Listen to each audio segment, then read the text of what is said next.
ప్రకటన గ్రంథము 9వ అధ్యాయము మొదటి నుండి చదువుకుందాం. 5వ దూత బోర ఊదినప్పుడు ఆకాశము నుండి భూమి మీద రాలిన ఒక నక్షత్రమును చూచితిని. అగాధపు యొక్క తాళపు చెవి అతనికి ఇయ్యబడెను. అతడు అగాధము తెరవగా పెద్ద కొలిమిలో నుండి లేచు పొగ వంటి పొగ అగాధములో నుండి లేచెను. అగాధములోని పొగ చేత సూర్యుని వాయుమండలమున చీకటి కమ్మెను. ఆ పొగలో నుండి మిడతలు భూమి మీదికి వచ్చాను. భూమిలో ఉండు తేళ్లకు బలమున్నట్టు వాటికి బలము ఇయ్యబడెను. ప్రభువునందు ప్రియమైన సహోదర సహోదరులారా, ఈ ఉదయకాలం ప్రభువు నాకు ఇచ్చిన ఈ అమూల్యమైన సమయాన్ని బట్టి ముందుగా నేను దేవునికి స్తోత్రములు చెల్లిస్తున్నాను. మరి ఈ అవకాశం ఇచ్చిన స్థానిక సంఘ పెద్దలందరికీ, సంఘంలో ఉన్న పరిశుద్ధులందరికీ, చేరువచ్చిన ప్రభు పిల్లలందరికీ నా ప్రేమవందనాలు తెలియచేస్తున్నాను. ప్రకటన గ్రంథం 9వ అధ్యాయంలో మొదటి 6 వచనాలు నేను చదివాను. అపోస్తలుడైన పౌలు దెస్సలోనికై మొదటి పత్రిక 4:16లో ఆర్భాటముతోనూ ప్రధాన దూత శబ్దముతోనూ దేవుని బోరతోనూ పరలోకం నుండి ప్రభువు దిగివచ్చును, క్రీస్తునందుండి మృతులైన వారు మొదట లేతురు, ఆ మీదట సజీవులమై నిలిచియున్న మనము వారితో కూడా ఏకముగా ఆకాశ మండలమునకు మేఘముల మీద కొనిపోబడుదుము. పౌలు దెస్సలోనికై మొదటి పత్రిక 4:16లో వ్రాసిన ఆ వాక్య నెరవేర్పు ప్రకటన గ్రంథం 4వ అధ్యాయంలో ప్రభువు యోహానుకు చూపించాడు. ప్రకటన గ్రంథం 4వ అధ్యాయంలో సంఘము ఎత్తబడుట అనే పాఠాన్ని ప్రభు యోహానుకు చూపించాడు. యోహాను సార్వత్రిక సంఘానికి చక్కని పటంగా ఉన్నాడు. పరలోకమందు తలుపు తెరువబడి ఉండెను. బోరధ్వని వంటి స్వరము నాతో మాటలాడగా నేను వింటిని. మాటలాడిన వాడు, ఇక్కడికి ఎక్కిరమ్ము, ఇక మీదట నీకు జరగవలసిన వాటిని కనుపరచెదను అని ప్రభు యోహానుకు చెప్పాడు. యోహాను వెంటనే ఆత్మవశుడై ఎత్తబడినట్టుగా 4వ అధ్యాయంలో మనం చదువుతున్నాం. సంఘము ఎత్తబడి ఆకాశ మండలంలో ప్రభువును కలుసుకుంటుంది. ప్రభువు తన సంఘమును క్రీస్తు న్యాయపీఠం ఎదుగు తీసుకుని వెళతాడు. క్రీస్తు న్యాయపీఠం ఎదుట మొదట విశ్వాసులకు తీర్పు ఉన్నది.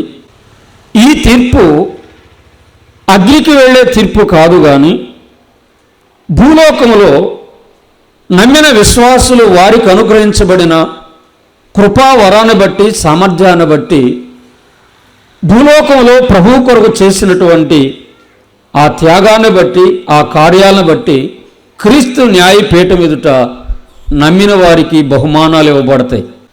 అయితే నమ్మకంగా సేవ చేసిన వారు బహుమానాలు పొందుతారు. అయితే కొందరు సిగ్గుపరచబడతారని.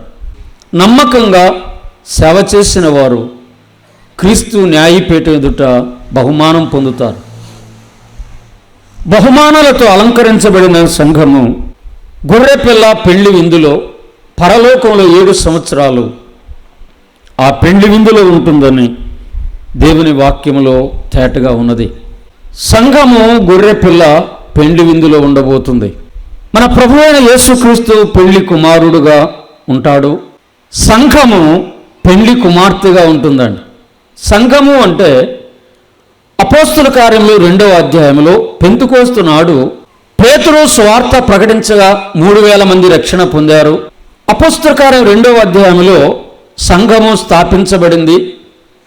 సంఘము స్థాపించబడినది మొదలుకొని అపోస్తల కార్యం 2వ అధ్యాయం మొదలుకొని మన ప్రభువైన యేసుక్రీస్తు 2వ రాకడ వరకు రక్షించబడే ప్రభు పిల్లలందరూ, విశ్వాసులందరూ సంఘములో చేర్చబడతారు. లేక పెళ్లి కుమార్తె కన్యకలో చేర్చబడతారు. వారు మాత్రమే పెళ్లి కుమార్తెగా ఉంటారు, వారు మాత్రమే కన్యకగా ఉంటారు.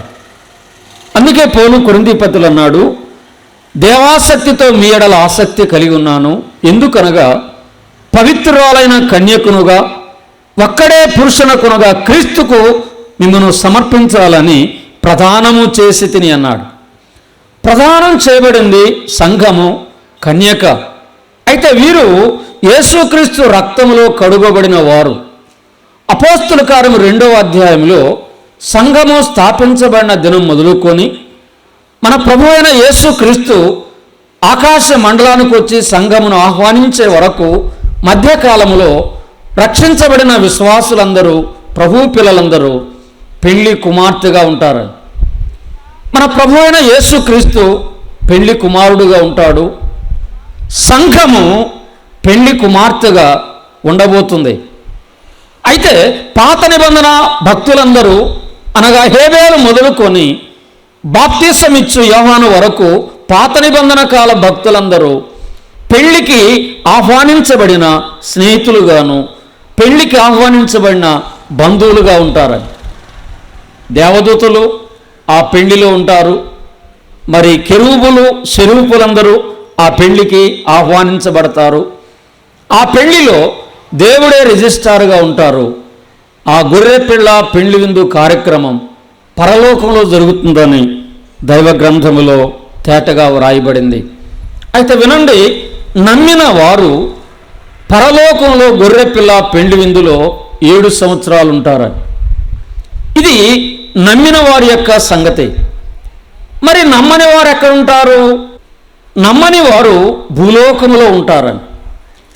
యేసు ప్రభు వారు ఈ లోకములో ఉండగా ఆయన శిష్యులు కొందరు ఈ లోకములో ఉన్నవారు ప్రభువుని అడిగారు, యుగ సమాప్తికి నీ రాకడకు సూచనలేవో మాతో చెప్పమని ప్రభువుని అడిగారని. ప్రభు అన్నాడు, ఇద్దరు మంచం మీద పండుకుంటారు, ఒకరు ఎత్తబడతారు, ఒకరు విడువబడతారు. ఇద్దరు పొలములో పని చేస్తారు, ఒకరు ఎత్తబడతారు, ఒకరు విడువబడతారు.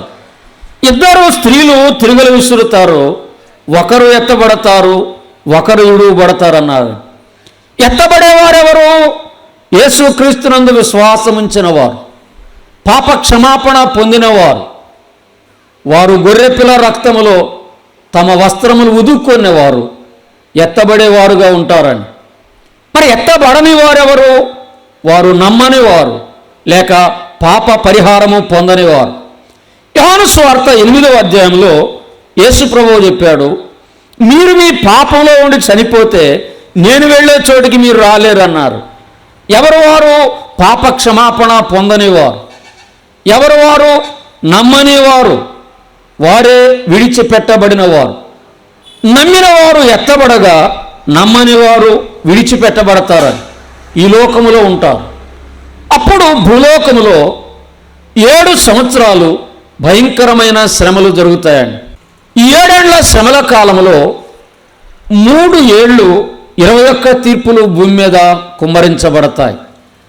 మొదట 7 ముద్రలు అని, 2 7 బూరలు అని, 3 7 ఉగ్రత పాత్రలు. 7 సంవత్సరాల్లో 3 ఏళ్ళు 21 తీర్పులు భూలోకంలో కుమ్మరించబడతాయండి. ఇవి ప్రకటన గ్రంథం 6వ అధ్యాయం నుండి ప్రకటన గ్రంథం 19వ అధ్యాయం 10 వరకు ఈ వివరాలు వ్రాయబడి ఉన్నాయండి. అయితే వినండి, ముందుగా 7 ముద్రలు విప్పబడతాయండి.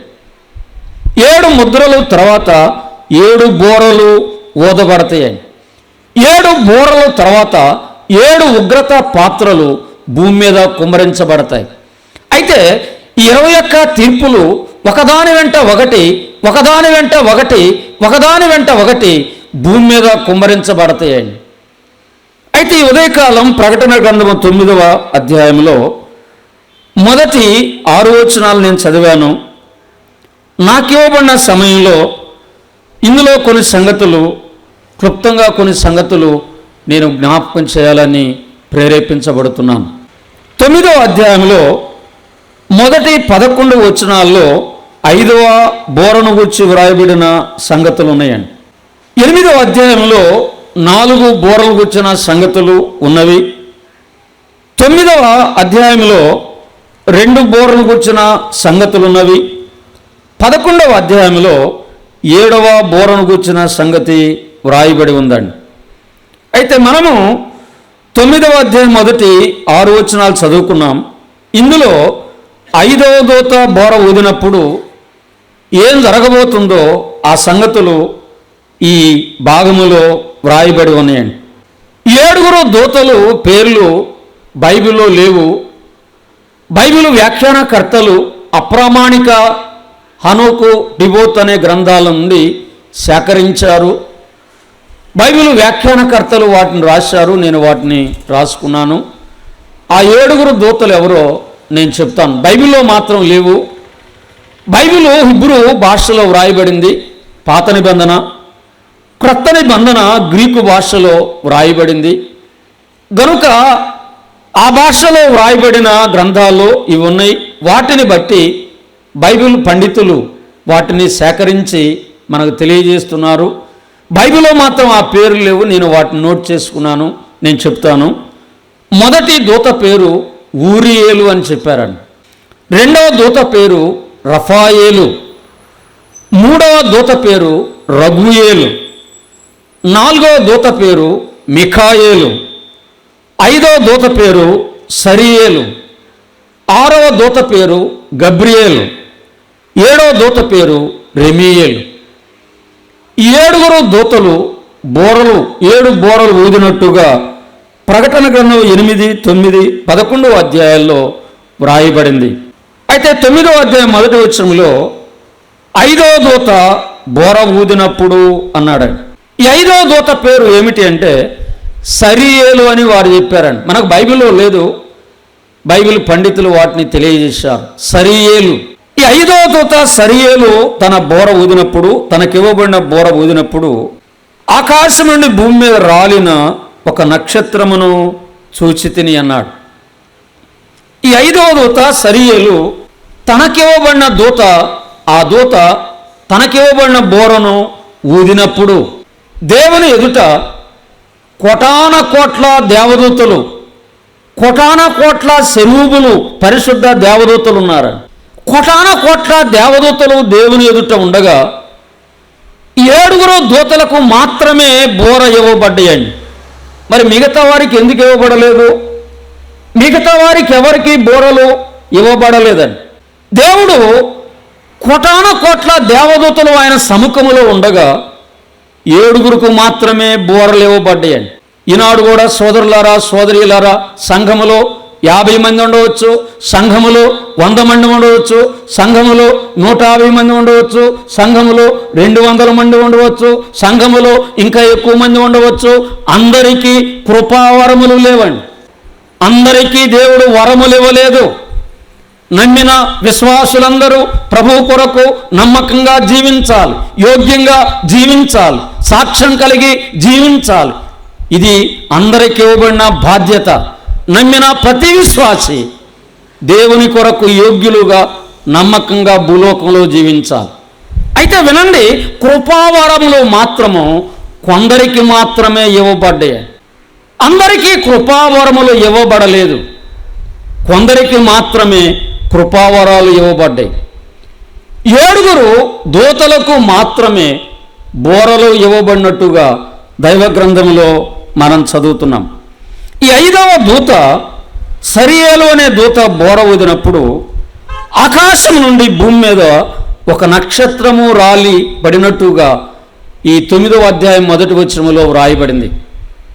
ఇక్కడ నక్షత్రము అంటే ఈ నక్షత్రము మామూలు నక్షత్రం కాదు అండి. ఈ నక్షత్రాన్ని గురించి వ్యాఖ్యానకర్తల్లో రకరకాల అభిప్రాయాలు ఉన్నాయి. కానీ దేవుని వాక్యాన్ని మనం జాగ్రత్తగా పరిశీలించి ప్రార్థనాపూర్వకంగా ధ్యానించినప్పుడు, చదివినప్పుడు వాటిలో ఉన్న సత్యాన్ని మనం గ్రహించగలం. ఇక్కడ నక్షత్రము అంటే మామూలు నక్షత్రం కాదు అండి.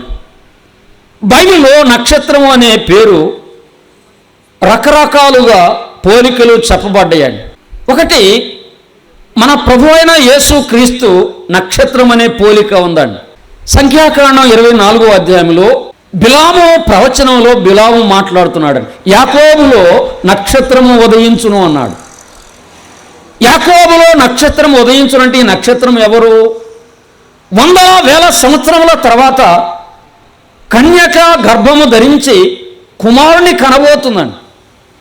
లోక రక్షకుడు భూలోకానికి రాబోతున్నాడు. మన ప్రభువైన యేసుక్రీస్తు యొక్క ప్రవచనాన్ని క్రీస్తుకు పూర్వం 100,000 సంవత్సరాలకు ముందుగా బిలాము ప్రవచిస్తున్నాడండి. యాకోబులో నక్షత్రము యాకోబులో ఉదయించును అన్నాడు. మన ప్రభువైన యేసుక్రీస్తు నక్షత్రమునకు పోల్చబడ్డాడని. అంత మాత్రమే కాదు, నమ్మిన విశ్వాసులందరూ నక్షత్రములకు పోల్చబడ్డారని. బైబిల్లో చాలా స్థలాల్లో ఈ మాటలు ఉన్నవి. నేను వచనాలు తిప్పను కానీ దానియేలు గ్రంథంలో అన్నాడు, బుద్ధిమంతులైతే ఆకాశమందలి నక్షత్రములను జ్యోతిను పోలినవారుగా ఉంటారు. ఎవరు అనేకులను నీతి మార్గమున తిప్పుతారో వారు నక్షత్రములను పోలి ఉంటారు అన్నాడని. అంత మాత్రమే కాదు, ఫిలిప్పీ పత్రికలు కూడా పౌలు రాస్తూ మీరు జ్యోతుల వలె లోకములో ప్రకాశించాలి అన్నాడని. నమ్మిన విశ్వాసులందరూ నక్షత్రములకు పోల్చబడ్డారని. అంత మాత్రమే కాదు, మూడవదిగా దేవుని దూతలు నక్షత్రములకు పోల్చబడ్డారు. ప్రియమైన సోదరులారా సోదరీలారా, దేవుని సముఖమున ఉన్న దేవదూతలు నక్షత్రములకు పోల్చబడ్డారు. నాలుగవదిగా అపవాది కూడా నక్షత్రమునకు పోల్చబడ్డాడని. యెషయా గ్రంథం 14వ అధ్యాయములు అన్నాడు, తేజో నక్షత్రమా, వేకువ చుక్క, నీవు ఆకాశము నుండి ఎట్లు భూమి మీదకి పడ్డావు? ఆకాశము నుండి భూమి మీద రాలినటువంటి నక్షత్రము అపవాదికి సూచనగా ఉన్నాడని. కనుక సోదరులారా సోదరీలారా, బైబిల్లో నక్షత్రం అనే పోలిక ఈ రీతిగా మనం చూస్తున్నాం. ప్రకటన గ్రంథం 1వ అధ్యాయంలో పెద్దలను కూడా నక్షత్రములకు పోలికగా చెప్పాడని. కనుక బైబిల్లో నక్షత్రములు అంటే అనేక పోలికలు చెప్పబడ్డాయి. కానీ ప్రకటన గ్రంథం 9వ అధ్యాయం 1వ వచనములో ఈ నక్షత్రము అపవాదికి సూచనగా ఉన్నాడు అని దేవుని వాక్యమును బట్టి నేను జ్ఞాపకం చేస్తున్నానండి. ఆకాశము నుండి రాలిన నక్షత్రము అపవాదికి సూచనగా ఉన్నాడు, అపవాదిగా ఉన్నాడని నేను జ్ఞాపకం చేస్తున్నానండి. చదువుకుందాం. లూకాసు వార్త 10వ అధ్యాయం 18వ వచనం చదువుతున్నాను. ఆయన సాతాను మెరుపు వలె ఆకాశం నుండి పడుట చూచితిని. సాతాను మెరుపు వలె, నక్షత్రము వలె ఆకాశం నుండి పడుట, ఆకాశం నుండి రాలుట, ఆకాశం నుండి రాలిన నక్షత్రం. ఇందాక నేను జ్ఞాపకం చేశాను, యెషయా గ్రంథం 14లో తేజో నక్షత్రమా, వేకువ చుక్క, నీవు ఆకాశం నుండి ఎట్లు రాలిపడ్డావు అన్నాడని. చదువుకున్నాం. యెషయా గ్రంథము 14వ అధ్యాయములో 12వ వచనం చదువుతున్నాను. తేజో నక్షత్రమా, వేకువ చుక్క, నీవెట్లు ఆకాశము నుండి పడితివి. కనుక ఆకాశం నుండి రాలిన నక్షత్రము అపవాదికి పోలికగా ఉన్నాడు, అపవాదికి సూచనగా ఉన్నాడు. యెహెజ్కేలు గ్రంథంలో కూడా ఆ నక్షత్రం యొక్క పోలికలో చెప్పాడు. అపవాది పాపంలో పడకముందు తేజో నక్షత్రముగా కెరూబుగా ఉన్నాడని యెషయా గ్రంథం 28వ అధ్యాయంలో కూడా చాలా తేటగా వ్రాయబడింది. దేవుని వాక్యంలో మనం గమనించినప్పుడు నక్షత్రములు అనేది బైబిల్లో అనేక పోలికలు చెప్పబడ్డాయి. కానీ ప్రకటన గ్రంథము 9వ అధ్యాయం 1వ వచనములో ఆకాశం నుండి రాలిన నక్షత్రము అపవాదికి పోలికగా ఉన్నాడని దేవుని వాక్యములో యువదీ కాలం నేను జ్ఞాపకం చేస్తున్నాను. ప్రకటన 12వ అధ్యాయము, ప్రకటన గ్రంథము 12వ అధ్యాయం 9వ వచనం చదువుతున్నాను. కాగా సర్వలోకమును మోసపుచ్చుచు అపవాది అనియు సాతాను అనియు పేరు గల ఆది సర్పమైన మహాగడ సర్పము పడద్రోయబడెను, అది భూమి మీద పడద్రోయబడెను. తర్వాత 10వ వచనం, మరియు గొప్ప స్వరము పరలోకముందు ఇలాగు చెప్పుట వింటిని, రాత్రింబవళ్ళు మన దేవుని ఎదుట మన సహోదరుల మీద నేరము మోపువాడైన అపవాది పడద్రోయబడి ఉన్నాడు. విన్నారా? ఇక్కడ 10వ వచనంలో అపవాది అనే కడ ఒకటేసి పుట్నోట్లో సాతాను అనే మాట అన్నాడని. ఆకాశం నుండి రాలిన వాడు ఆకాశం నుండి పడద్రోయబడిన వాడు, పడిపోయిన వాడు అపవాది అని దేవుని వాక్యము ద్వారా నేను జ్ఞాపకం చేస్తున్నానండి. కనుక ఆకాశముని రాలిన నక్షత్రము, పడద్రోయబడిన నక్షత్రము అపవాదికి సూచనగా ఉన్నాడు. అయితే వినండి, ఈ నక్షత్రము ఎక్కడా రాలింది, ఎక్కడా పడిపోయింది? ప్రకటన 9:1 చదువుతున్నాను. 5వ దూత బోర ఊదినప్పుడు ఆకాశం నుండి భూమి మీద రాలిన ఒక నక్షత్రమును చూచితిని. అగాధము యొక్క తాళపు చెవి అతనికి ఇయ్యబడెను. అతడు అగాధము తెరువుగా పెద్ద కొలిమిలోండి లేచు పొగ వంటి పొగ అగాధములోండి పైకి లేచెను. ఇక్కడ అపవాది భూమి మీద పడద్రోయబడ్డాడు. ఈ అపవాదికి అగాధము యొక్క తాళపు చెవి ఇయ్యబడి అన్నాడండి. ఈ అగాధము ఎక్కడ ఉన్నది? అగాధపు తాళపు చెవి ఎందుకు వానికి ఇవ్వబడింది? ఈ అగాధము ఎక్కడ ఉన్నదంటే భూమి కింద భాగములో ఉందండి. పాత నిబంధన కాలంలో చనిపోయిన భక్తులందరూ, చనిపోయిన పాపాత్ములందరూ భూమి కింద భాగములో ఉన్నారండి. దీనిని మృతుల లోకము అన్నారు. హెబ్రీ భాషలో షియోల్ అన్నారు, దానిని మృతుల లోకము అన్నారండి. మీరు జాగ్రత్తగా వినండి, జాగ్రత్తగా పోతే మీకంతా ఇది అర్థం కాదండి. కానీ ఈ సత్యాలు నేను వివరంగా మీకు జ్ఞాపకం చేయాలని నేను ప్రార్థిస్తున్నానండి. పాత నిబంధన కాలంలో చనిపోయిన భక్తులు భూమి కింద భాగములో ఉన్నారు, చనిపోయిన పాపాత్ములు భూమి కింద భాగములో ఉన్నారండి. ఈ భూమి కింద ఉన్న భాగమును మృతుల లోకము అన్నారు. హెబ్రీ భాషలో దానిని షియోల్ అన్నారండి, అంటే మృతుల లోకము. ఈ మృతుల లోకము ఎక్కడుందంటే భూమి కింద భాగములో ఉందండి. ఈ మృతుల లోకము 4 భాగాలుగా ఉంది. ఒక భాగము అబ్రహాము రొమ్ము అంటారు, 2 పాతాళము, 3 ఈ 2 మధ్య ఉన్న మహా అగాధము, 4వది దేవదూతలు పాపము చేసినప్పుడు దేవుడు వారిని కటిక చీకటి గల బిడములోనికి త్రోసి తీర్పుకు కావలిగా వారిని ఉంచాడని పేతురు 2వ పత్రిక 2:7లోను, యోధా పత్రిక 1 అధ్యాయము అందులో కూడా యోధా ఈ సంగతులు జ్ఞాపకం చేస్తున్నాడు. మృతుల లోకము అనేది 4 భాగాలుగా ఉంది. ఒక భాగము అబ్రహాము రొమ్ము. ఈ అబ్రహాము రొమ్ములో చనిపోయిన భక్తులందరూ హేబేలు మొదలుకొని మన ప్రభు అయిన యేసుక్రీస్తు వారు తిరిగి లేచే వరకు చనిపోయిన భక్తులందరూ అబ్రహాము రొమ్ము అనే స్థలంలో ఉన్నారండి. ఇది అబ్రహాము రొమ్ము అంటారు. 2వ భాగము పాతాళము అండి. పాతాళము అంటే కయ్యేను మొదలుకొని యేసు ప్రభు యొక్క 2వ రాకడ వరకు చనిపోయిన పాపాత్ములందరూ పోయే స్థలం, ఉండే స్థలం పాతాళము అంటారండి. ఇది కూడా భూమి కింద భాగంలో ఉందండి.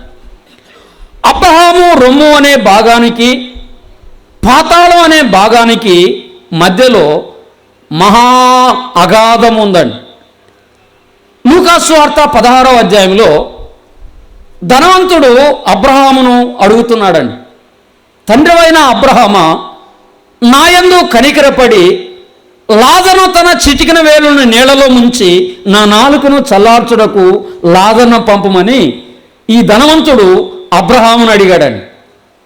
అప్పుడు అబ్రహాం అన్నాడు, కుమారుడా, నీవు నీ జీవితకాలమంతా నీకు ఇష్టం వచ్చినట్టు సుఖాన్ని అనుభవించావు.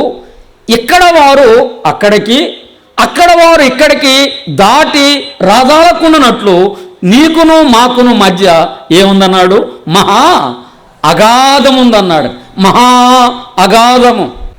అబ్రహాము రొమ్ము అనే భాగానికి, పాతాళము అనే భాగానికి రెండిటికి మధ్య ఉన్న భాగము మహా అగాధము.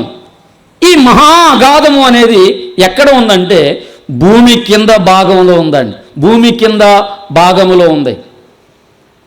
అయితే వినండి, యేసు ప్రభువారు చనిపోయి సమాధి చేయబడి తిరిగి లేచినప్పుడు ఆయన మృతుల లోకానికి వెళ్ళి భక్తులు ఉన్న స్థలానికి వెళ్ళి అబ్రహాము రొమ్ము అనే స్థలాన్ని చేతపట్టుకొని దాన్ని తీసుకొని వెళ్ళి మూడవ ఆకాశానికి వెళ్ళిపోయాడండి.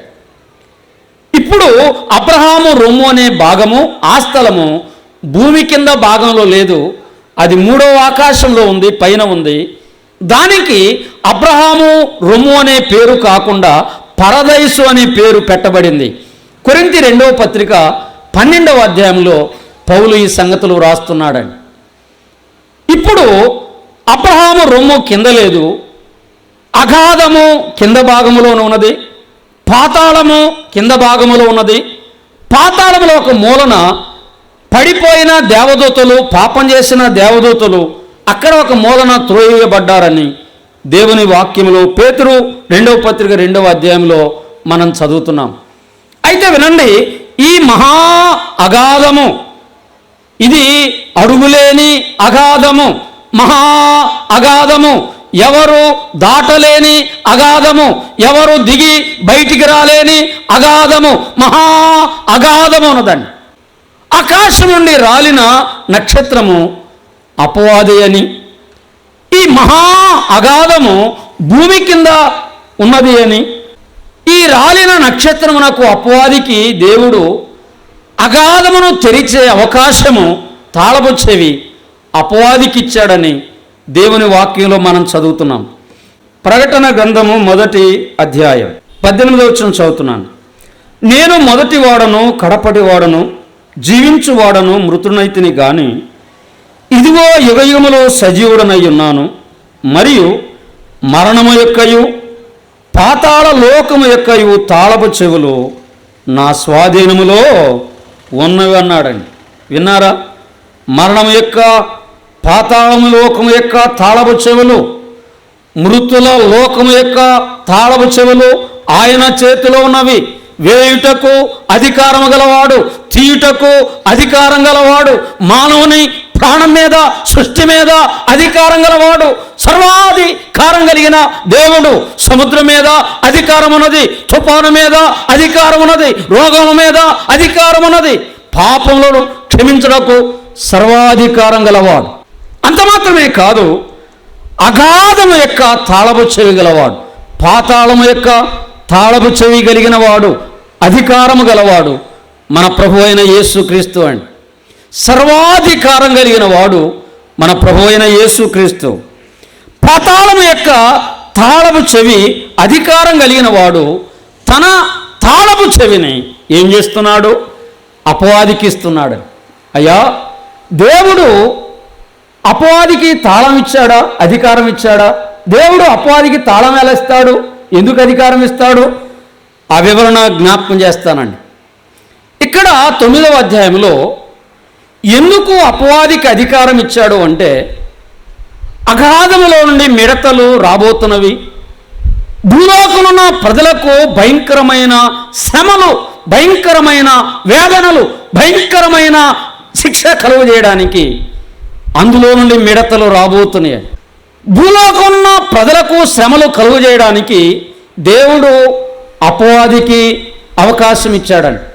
భూలోకమున్న ప్రజలకు శ్రమలు కలుగజేయడానికి దేవుడు అపవాదికి అవకాశం ఇస్తాడా? అవును, దేవుడు అపవాదికి అవకాశం ఇస్తాడు. వాక్యములో ఉంది ఆ వివరణ. ఒకనాడు అపవాది దేవుని యొద్దకు వెళ్ళాడు, దేవునితో మాట్లాడుతున్నాడు. యోబు ఊరకనే నీ యందు భయభక్తులు కలిగి ఉన్నాడు అనుకుంటున్నావా? నీవు అతని చేతి పని దీవించావు, అతని ఇంటి చుట్టూ కూడా ఏం చేశావు? కంచె వేశావు. నీవు అతని ఇంటి చుట్టూ కంచె తీసివేయి, ఏవో ఊరకనే నిన్ను దూషించి శపిస్తాడు అన్నాడు. దేవుడు అపవాది అన్నాడు, ఆ అధికారం నీకు ఇచ్చాను అన్నాడు. ఏబు అపవాది దేవుని యొద్ద నుండి భూలోకానికి వచ్చాడు. ఏబు ఆస్తిని పాడు చేశాడు. గొర్రెలను, ఎద్దులను, గాడిదలను, గొర్రెలను, ఏబుకున్న ఒంటెలను పాడు చేశాడు. మాత్రమే కాదు, కుమారులను, కుమార్తెలను పాడు చేశాడు. ఇప్పుడు ఏమన్నాడు? యెహోవా ఇచ్చెను, యెహోవా తీసుకొని పోయాను, యెహోవా నామమునకు స్తుతి కలుగును గాక. ఏబు ఏమి దేవుని దూషించలేదని. ఏబును గురించి వ్రాయబడింది, నోటి మాటలతోనైనను దేవుడు అన్యాయము చేసినని చెప్పలేదు. అపవాది ఏబు ఏం మాట్లాడలేదు, దేవుని దూషించలేదని. మరలా దేవుని దగ్గరికి పోయి ఏబు నాకు అప్పగించు అన్నాడు. ఏబు ప్రాణం మాత్రం నీకు అప్పగించను, ఏబు శరీరాన్ని అప్పగిస్తున్నాను అన్నాడు. అపవాది భూమి మీదకి వచ్చాడు. ఏబు శరీరాన్ని గాయాలతోనూ పుండ్లతోనూ చీమితోనూ రక్తపు పుండ్లతో మొత్తాడని. ఇప్పుడు అపవాది భయంకరమైనటువంటి గడ్డలతో చీముతో రక్తంతో మిళితమై ఉన్న వాడితో ఏబును మొత్తాడు. వినరా,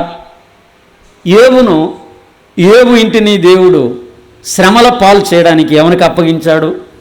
సాతానుకు అప్పగించాడు. యోబు దేవుని యందు భయభక్తులు గలవాడు, చెడుతనమును విసర్జించినవాడు. అతడు తూర్పు దేశములలో అతని వంటి వాడు ఎవడునూ లేడు. మరి అటువంటి భక్తుడైన యోబును శోధించుటకు, శ్రమ పెట్టడానికి, బాధించడానికి, ఆస్తిని పాడు చేయడానికి, కుమారులను చంపడానికి, కుమార్తెలను చంపడానికి, యోబు శరీరాన్ని బాధించడానికి ఎవరికి అధికారం ఇచ్చాడు? అపవాదికి అధికారం ఇచ్చాడు. యోబు గ్రంథం మొదటి 2 అధ్యాయాల్లో వ్రాయబడింది. మరి దేవుని యందు భయభక్తులైన యోబునే బాధించడానికి దేవుడు అపవాదికి అధికారం ఇస్తే, నమ్మని పాపాత్ములను బాధించడానికి, నమ్మని పాపాత్ములను శ్రమపడడానికి, నమ్మని పాపాత్ములను వేధించడానికి 7 ఏళ్ల శ్రమల కాలంలో 5వ దూత బోర ఊదినప్పుడు దేవుడు అపవాదికి అధికారం ఇచ్చాడని. ప్రియమైన సోదరులారా, సోదరీలారా, అగాధము యొక్క తాళపు చెవిని దేవుడు అపవాదికి ఇచ్చాడు. అపవాది ఆ తాళం తీసుకున్నాడు, అగాధము యొక్క తాళపు చెవి తెరచాడని. అగాధము యొక్క తాళపు చెవి తెరచినప్పుడు ఏం జరిగింది? చదువుతున్నాను. ప్రకటన 9వ అధ్యాయము మొదటి 2 వచనాలు. 5వ దూత బోర ఊదినప్పుడు ఆకాశము నుండి భూమి మీద రాలిన ఒక నక్షత్రమును చూచితిని. అగాధము యొక్క తాళపు చెవి అతనికి ఇయ్యబడెను. అతడు అగాధమును తెరవగా పెద్ద కొలిమిలో నుండి లేచు పొగ వంటి పొగ అగాధములో నుండి పైకి లేచెను.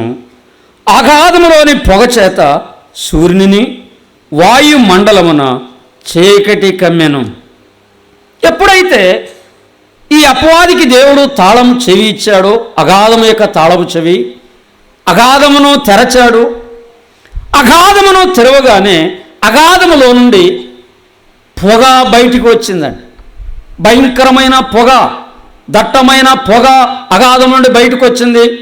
సూర్యుని, వాయుమండలమును, ప్రపంచమంతా భయంకరమైన పొగతో అపవాది కమ్మజేశాడని. ఈ భయంకరమైన పొగ వాయుమండలమును, సూర్యుని లోకాన్ని కమ్మినట్టుగా ఈ 2వ వచనంలో మనం చదువుకున్నాం. తర్వాత ఏం జరిగింది? 3వ వచనం, ఆ పొగలో నుండి మిడతలు భూమి మీదకి వచ్చాను. భూమిలో ఉండు తేళ్లకు బలమున్నట్టు వాటికి బలము ఇయ్యబడెను. మరియు నొసళ్ళ యందు దేవుని ముద్రగల మనుషులకే తప్ప భూమిపైనున్న గడ్డికైనను మొక్కలకైనను మరి ఏ వృక్షమునకైనను హాని కలుగ చేయకూడదని వాటికి ఆజ్ఞ ఇవ్వబడెను. జాగ్రత్తగా వినండి. మిడతలు బయటకు వచ్చినాయి. కోట్ల మిడతలు. అపవాది అగాధపు తాళపు చెవి తెరిచినప్పుడు అగాధములో నుండి కోట్ల మిడతలు బయటకు వచ్చినాయండి. అయితే వినండి, మిడతలు భూమి మీద ఉన్న ఏ మనుషునికి, ఏ వృక్షమునకు, ఏ చెట్టునకు, ఏ మొక్కనకు హాని కలుగ చేయలేదు అన్నాడండి. మిడతలు ఏం చేస్తాయి? మిడతలు వేటిని తింటాయి? మిడతలు ఆకులను తింటాయి, మిడతలు కాయలను తింటాయి, మిడతలు చెట్ట బెరణ తింటాయి, మిడతలు పువ్వులను తింటాయి, మిడతలు మొగ్గలను తింటాయి, మిడతలు ధాన్యాన్ని తింటాయి. దైవ గ్రంథంలో ఈ వివరాలు రాయబడి ఉన్నాయండి. మోషే కాలంలో ఐగుప్తు దేశం మీద మిడతలను పంపించాడని. ఐగుప్తు దేశంలో మిడతలు వచ్చినప్పుడు భూమి మీద ఉన్నటువంటి ఏ మొక్క, ఏ ఆకు, ఏ చెట్టు, నేలమే ఏది కూడా లేకుండా, పచ్చని మొలక లేకుండా శుభ్రంగా నాశనం చేసినాయి. భూమి మీద పంట లేదు, భూమి మీద ఆహారం లేదు, భూమి మీద ధాన్యం లేదు, భూమి మీద చెట్లు లేవు, భూమి మీద మొక్కలు లేవు, భూమి మీద కూర తోటలు లేవు, భూమి మీద రకరకాల ఫలవృక్షాలు మిడతలు నాశనం చేసినాయి అన్నాడు. అంత మాత్రమే కాదు, ఆమోసు గ్రంథంలో చెప్పాడు, రాజునకు రావలసిన కోత వచ్చినప్పుడు మిడతలు భూమి మీదకి వచ్చి భూమి మీద పంటను తినివేసినవి, చెట్లను తినివేసినవి, ఆకులను తినివేసినవి, మొక్కలను తినివేసినవి, ధాన్యమును తినివేసినవి అన్నాడు. యేసు ప్రభు వారు భూలోకములు ఉన్నప్పుడు కూడా మిడతలు వచ్చినవి అనేక పంటలను నాశనము చేసినవని దైవ గ్రంథములో చాలా తేటగా వ్రాయబడిందండి. మాత్రమే కాదు, యోవేలు గ్రంథంలో కూడా చెప్పాడు, మిడతలు వచ్చి భూమి మీద పంటను తినివేసినాయి అన్నాడు. ప్రియమైన సోదరులారా, సోదరీలరా, మిడతలు వేటిని తింటాయి? ఆకులను తింటాయి, బెరడును తింటాయి, పూలను తింటాయి, పంటను తింటాయి, పొలంలో ఉన్న పైర్లను అవి తింటాయి, వాటిని భుజిస్తాయని దైవ గ్రంథంలో వ్రాయబడింది. ఉదయకాలం దేవుని వాక్యంలో నేను జ్ఞాపకం చేసేది ఏమిటంటే, ఈ మిడతలు ప్రకటన గ్రంథం 9వ అధ్యాయంలో చెప్పిన మిడతలు మామూలు మిడతలు కాదని. మిడతలు అనే పేరు వాటికి ఉన్నది కానీ అవి మామూలు మిడతలు కావాలి. ప్రియమైన సోదరులారా, సోదరీలారా, ఈ ఉదయకాలం దేవుని వాక్యంలో నేను జ్ఞాపకం చేసేది ఏమిటంటే, ఆనాడు అగాధము తెరిచినప్పుడు అగాధములోని కోట్ల కోట్ల మిడతలు వచ్చినవి భూమి మీద ఉన్న మనుషులను అవి నాశనం చేసినవి, పాడు చేసినవి, శ్రమల పాలు చేసినని దైవ గ్రంథంలో మనం చదువుతున్నాం. అయితే మోషే కాలములో, యోవేలు కాలములో, ఆమోసు కాలములో, యేసు ప్రభువారు ఉన్న కాలములో మిడతలు వచ్చినవి భూమి మీద పంటను తినివేసినాయి అని దైవ గ్రంథంలో వ్రాయబడింది. అయితే వినండి, ఈ మిడతలు అపవాదికి పోలికగా ఉన్నాయి, అపవాది యొక్క కార్యాలకు పోలికగా ఉన్నాయి. ధాన్యమును పాడు చేసే మిడతలు, పంటను పాడు చేసే మిడతలు, ఆహారమును పాడు చేసే మిడతలు.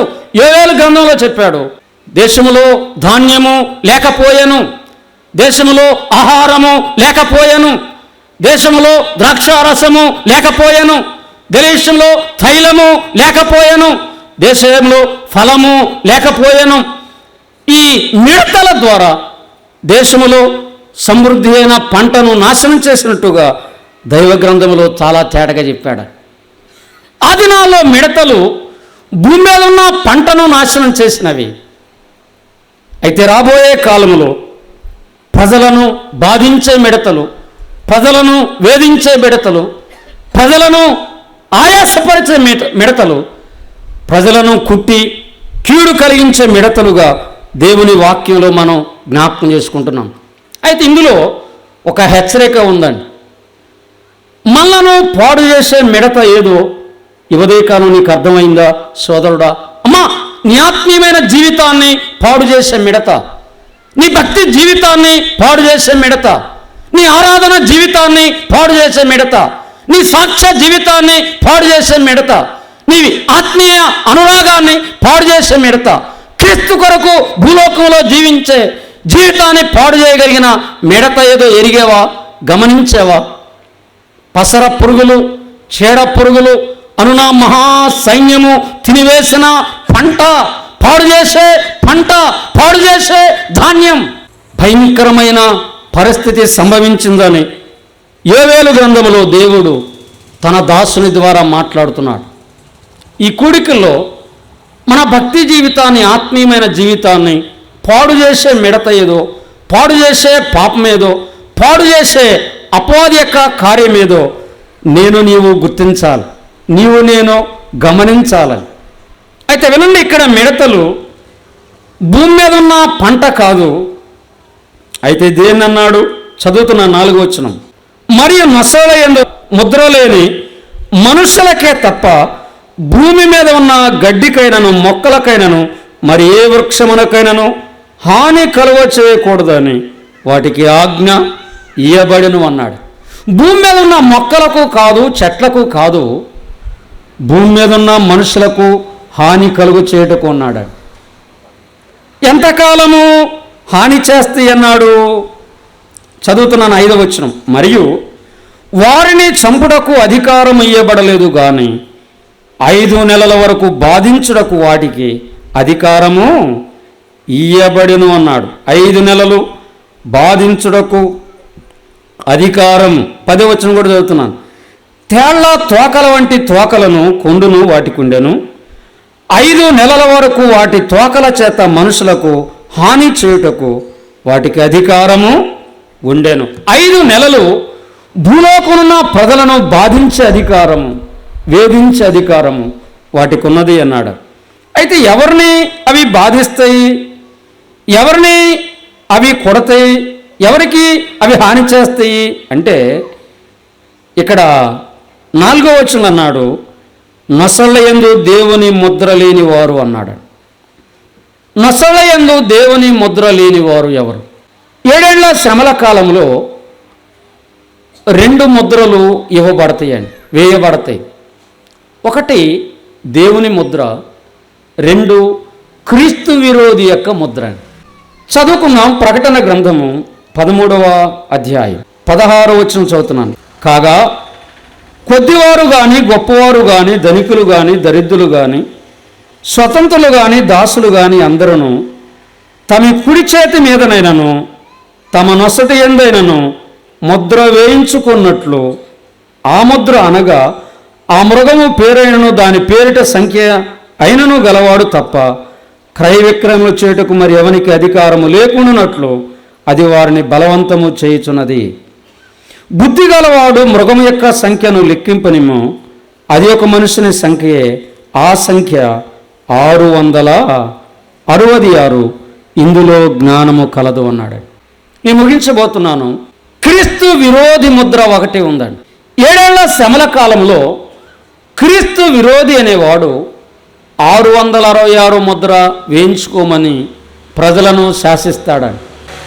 ఈ 666 ముద్ర వేయించుకొనని వానికి రేషన్ లేదు, అనగా ఆహారం లేదు, భూలోకములో ఏ కార్యక్రమం చేయడానికి అధికారం లేదు, అవకాశం లేదండి.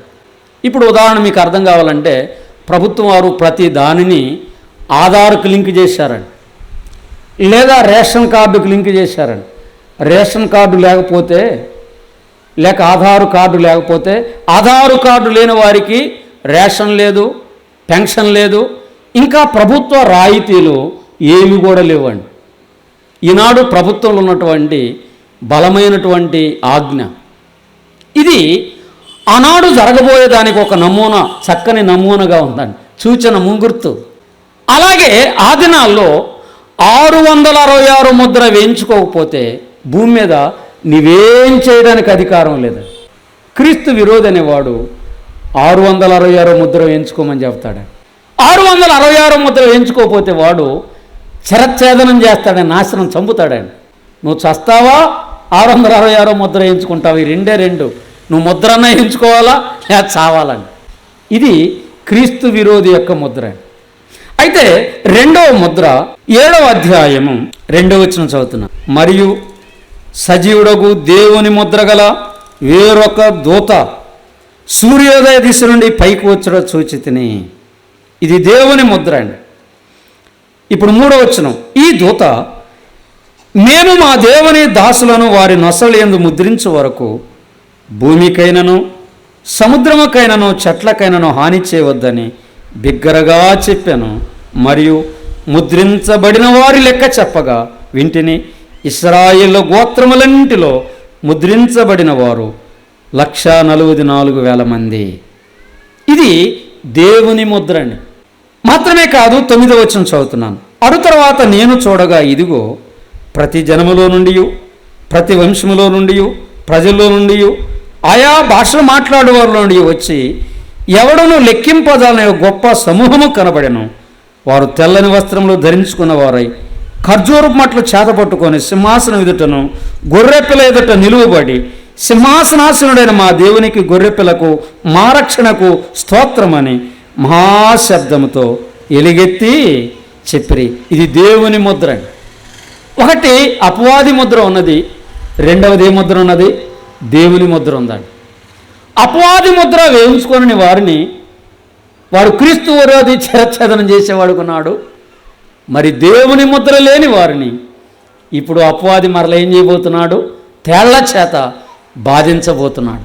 ప్రియమైన సోదరులారా, సోదరీలారా, ఇవి మహాశ్రమలు, భయంకరమైన శ్రమలు, క్రీస్తు విరోధి కాలములో ఉన్న శ్రమలు, 7 ఏళ్ల శ్రమల కాలంలో ఉన్న శ్రమలు. కనుక సంఘం ఎత్తబడి సంఘము పరలోక రాజ్యములో ఉండగా నమ్మని వారు పొందబోయే శ్రమలను దైవ గ్రంథంలో మనం జ్ఞాపకం చేసుకుంటున్నాం. ఈ కూడికలో నమ్మని వారు ప్రభువు నమ్మండి, నమ్మిన మనము ప్రభు కొరకు నమ్మకంగా ముందుకు సాగుదాం. ప్రభు ఈ మాటలు మనందరి కొరకు దీవించునుగాక. ప్రార్థన చేసుకుందాం.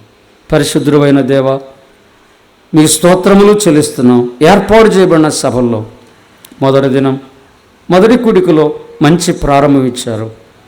మరలా మీ దాసులు మీ పక్షంగా నిలిచి మీ వాక్యం అందించవలసి ఉండగా బలపరిచి చక్కగా ఉపయోగించమని, ఈ 3 దినాల సభలు దీవెనకరంగా చక్కగా జరిగించమని క్రీస్తు అమూల్యమైన నామమున వేడుకొనుచున్నాం తండ్రి.